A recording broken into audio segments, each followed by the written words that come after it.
एक नई वीडियो के साथ आपका फिर से स्वागत है डिफेंस टुडे में। इस चैनल का नाम पहले रिव्यू मास्टर विक्रांत था, अब इसका नाम डिफेंस टुडे हो चुका है।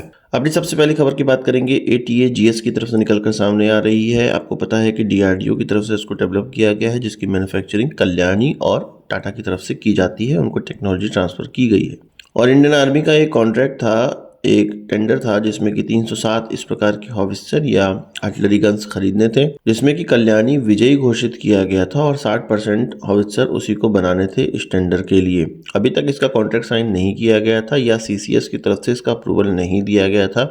अब इसको अप्रूव कर दिया गया है और अगले ही हफ्ते इसका कॉन्ट्रैक्ट साइनिंग हो जाएगी। मतलब 307 हॉवित्जर अब इंडियन आर्मी खरीद रही है, ये क्लियर हो चुका है। जैसा कि मैंने आपको बताया कि 60% कल्याणी ग्रुप के द्वारा इन हॉवित्जर को बनाया जाएगा इस टेंडर के तहत और 40% टाटा के द्वारा बनाया जाएगा। ये कहा जा रहा है कि 307 की जगह 327 गन्स खरीदे जा रहे हैं, जो कि 15 आर्टिलरी रेजिमेंट में इंडक्ट किए जाएंगे। भारत को इस प्रकार के जो गन्स की रिक्वायरमेंट है वो 1500 से ज़्यादा की है, पर केवल इनको ATA-GS से पूरा नहीं किया जाएगा, अन्य गन्स भी खरीदी जाएंगी।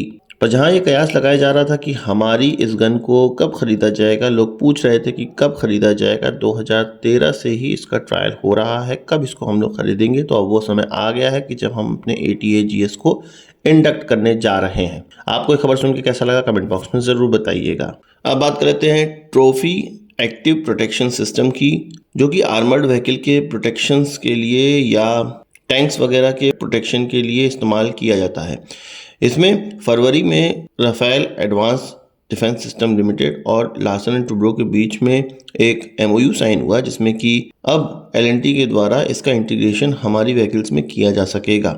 अभी ये MOU साइन हुआ है, कोई भी कॉन्ट्रैक्ट उनको नहीं दिया गया है, पर भारत की तरफ से अगर कोई कॉन्ट्रैक्ट जाता है L&T को तो वो डायरेक्ट इजरायली कंपनी राफेल को जाएगा और इसका जो इंटीग्रेशन है वो राफेल और L&T के द्वारा भारत के अंदर उन व्हीकल्स में किया जाएगा। मैं आपको बता दूं, ट्रॉफी APS एक ऐसा अत्याधुनिक सिस्टम है जो कि हमारे आर्मर्ड व्हीकल और हमारे टैंक्स और हमारे आर्टिलरी गन्स, इन सभी को आने वाले थ्रेट से सुरक्षित करता है। आप जानते हैं कि टैंक और इस जैसे आर्मर्ड व्हीकल पे एंटी टैंक गाइडेड मिसाइल काफ़ी कारगर होती है। इन एंटी टैंक गाइडेड मिसाइलों को नष्ट करने के लिए या उनसे बचाव के लिए एक्टिव और पैसिव दो प्रकार के आर्मर इस्तेमाल किए जाते हैं। पैसिव आर्मर इन मिसाइलों के जो इम्पैक्ट है उनको झेल कर या उसको डिफ्लेक्ट करके टैंक्स इत्यादि को प्रोटेक्शन देता है, जबकि ट्रॉफी सिस्टम इनको डिटेक्ट करके इनको इंटरसेप्ट करता है और न्यूट्रलाइज करता है।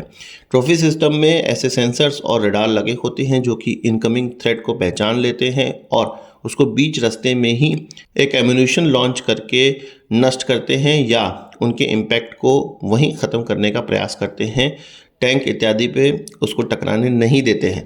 ये जो ट्रॉफी सिस्टम है ये विश्व का सबसे अत्याधुनिक सिस्टम है और इसका इस्तेमाल युद्ध के कंडीशन में भी किया जा चुका है और ये बहुत ज़्यादा सक्सेसफुल रहा है, इसलिए इसको इतना ज़्यादा महत्व दिया जाता है। भारत के लिए भारत का जो अर्जुन टैंक है उसमें इसका इस्तेमाल किया जा सकता है, K9 वज्रा T है उसमें भी इसका इस्तेमाल किया जा सकता है, हमारे जो आर्मर्ड प्रोटेक्टिव व्हीकल्स हैं उनमें भी इसका इस्तेमाल किया जा सकता है। साथ ही साथ अभी हमने ATA-GS को इंडक्ट करने की बात सुनी ही है, तो उसमें भी इनका इस्तेमाल किया जा सकता है। तो बहुत ज़्यादा इसका स्कोप है भारत के अंदर, हमारे आर्मर प्रोटेक्टिव व्हीकल्स में इसका इस्तेमाल किया जा सकता है। तो भारत के लिए ये बहुत अच्छी खबर माना जा सकता है कि भारत की कंपनी को इसकी टेक्नोलॉजी ट्रांसफ़र या इसके जो इंटीग्रेशन है उसमें शामिल किया जाएगा, जिससे कि ये टेक्नोलॉजी हमारे जो देश की कंपनी है उसको भी पहुंचेगी और हम खुद का इस प्रकार का सिस्टम डेवलप कर पाएंगे। आपको ये खबर कैसी लगी कमेंट बॉक्स में बताइएगा। बात कर लेते हैं एक ऐसे 5th जनरेशन एयरक्राफ्ट की, जो कि 5th जनरेशन है भी कि नहीं है ये अभी क्लियर नहीं हो रहा है, पर टर्की के द्वारा ये बनाया जा रहा है, डेवलप किया जा रहा है। हम बात करेंगे कान 5th जनरेशन एयरक्राफ्ट की, जो कि टर्किश एरोस्पेस के द्वारा बनाया गया है। अभी ये पूरी तरह से कंप्लीट नहीं हुआ है, पर इसकी इमेजेस निकल कर आती ही रहती हैं। अब एक ऐसी इमेज और वीडियो निकल कर आई है जो कि टर्किश एरोस्पेस पाकिस्तान के द्वारा बनाई गई है। असल में ये टर्किश एरोस्पेस जो टर्की की कंपनी है उसका ही एक पाकिस्तानी सब्सिडरी है, जिसमें कि कहा जाता है कि पाकिस्तानी लोग काम करते हैं। इस एयरक्राफ्ट जो कि कान 5th जनरेशन एयरक्राफ्ट है, इसका 1/7 स्केल्ड मॉडल सामने रखा गया और इसको उड़ाकर देखा गया।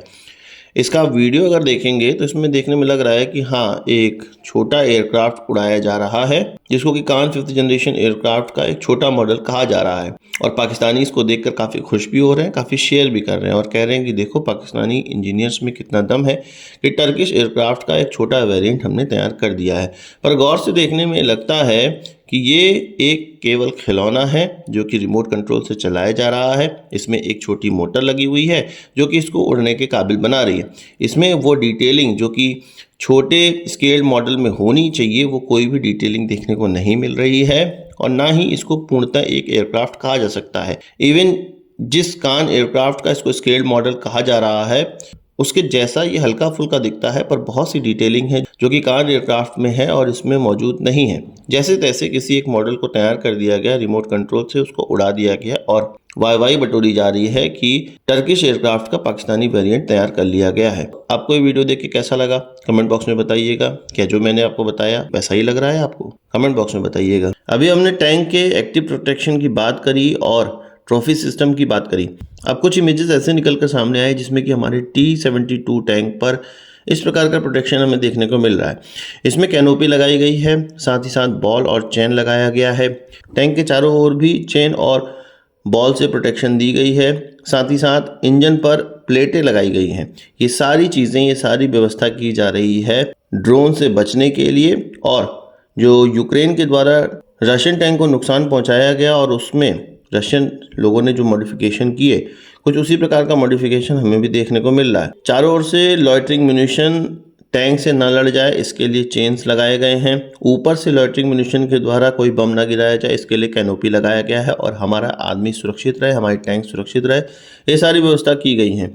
कोई अत्याधुनिक व्यवस्था नहीं है, ये बहुत पुराने समय की व्यवस्था है, पर ये आज भी कारगर है और ये यूक्रेन रशिया युद्ध में हमें देखने को मिल गया था और उसी की तैयारी भारत ने भी कर ली है। अपने सारे टैंकों में या कुछ टैंकों में जिसमें कि ये व्यवस्था हो पाई है भारत ने स्टार्ट कर दिया है।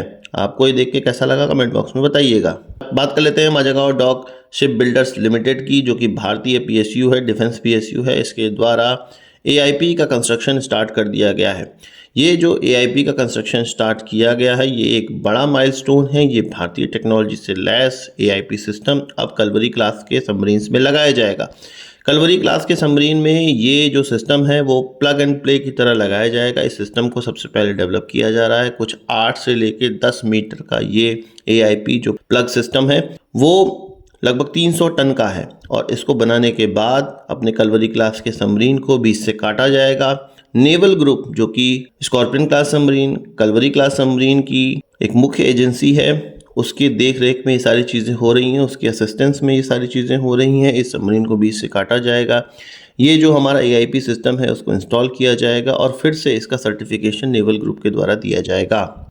इसका मतलब ये है कि अब हमारी कलवरी क्लास सबमरीन भी AIP से लैस होने वाली है, पर अभी इसमें समय लगेगा। 5 से 10 सालों का इसमें समय लगेगा सारे जो अपने कलवरी क्लास के सबमरीन 6 सबमरीन में इस AIP को इंटीग्रेट करने में। पर एक बार जब ये AIP सिस्टम इनमें इंटीग्रेट हो जाएगा तब इन घातक सबमरीन को और घातक दांत मिल जाएंगे।